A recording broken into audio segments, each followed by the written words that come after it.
अरू के छ अब हामीले चाहिँ यो स्विट गराउनुलाई चाहिँ यसलाई स्विट गराउनुलाई चाहिँ अब 5 ग्राम 10 ग्राम राखेर होला त है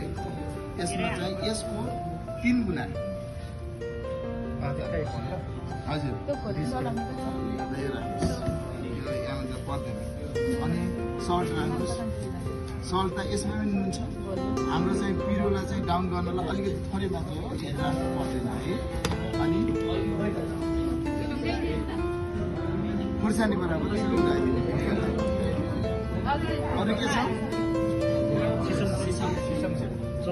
सिडो कि मैले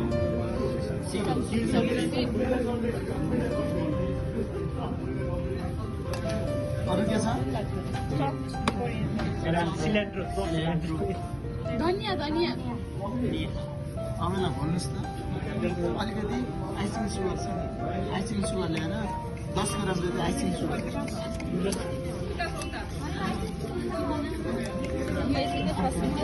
ये